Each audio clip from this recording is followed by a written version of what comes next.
هلا عيني، شلونكم؟ اليوم انا في الشارقة تحديدا في مويلح، راح اغطي مطعم عراقي يعتبر من افخم المطاعم العراقية الموجودة في الشارقة.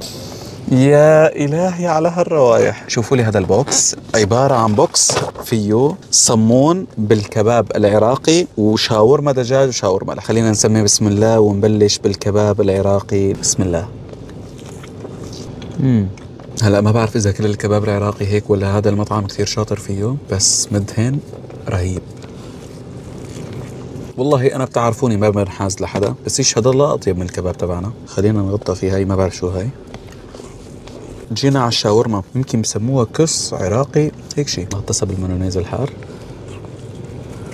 يا سيدي المطعم اكله طيب، لانه انا مجرب الكس العراقي من قبل، ما كان بهالجوده، لا لا لا ما كان هيك. لذلك رح اجيب لكم خصم 50% لمده 3 ايام من تاريخ تنزيل الفيديو.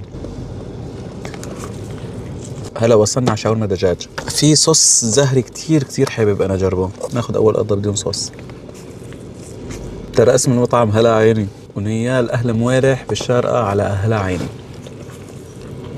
هلا بدي اياكم تشوفوا لي هالبوكس وتصلوا على النبي. هذا بوكس اسمه بوكس الكرادة، عبارة عن شاورما بخبز ملون مثل ما انكم شايفين. هذا خبز الافوكادو بشاورما اللحم. يا الهي شو تحشيه لحم. هلا بنجرب الخبز الزهري، بعرفكم كلياتكم بتحبوا الزهري. نفتح هذا الصوص ونجيب شاورما صفراء. هذا بأين طعمي هذا اللون الأصفر؟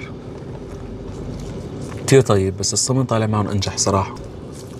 وهلا شوفوا لي على هالبوكس اللي عندهم. طبعا يا جماعة المطعم ما بس عنده بوكسات، بس أنا حبيت أغطي لكم البوكسات لأنه منظرهم بياخذ القلب. اختراع غريب عجيب حاطينه بالصمون، لازم نجربه. في هذا الصوص لازم نحطه فوق الصمون. يا يمه شايفين؟ نسمي بسم الله وندخل دخلتنا. صمون عراقي بقلبه كبة، يا إلهي على الاختراع. هلا عنا الصمون العراقي جواته كبة تمن، حط لي شوية صوص أنا كثير حبيته معه.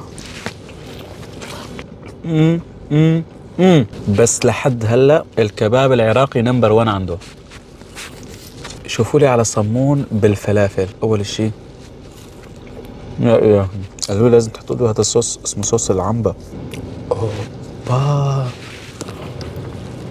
المطعم لازم تجربوه، وأهل الشارقة أنا ضلان عندكم. يا هيك صمونة الفلافل يا بلا. هلا بعد ما خلصنا ننتقل على العصاير. تعال شوف بوكسات العصاير اللي عنده. انظر يا عزيزي المشاهد انظر. أول شيء اشلح لي الكوف، نفتح هيك رواق. هذا اللومي طعمته غريب عجيب.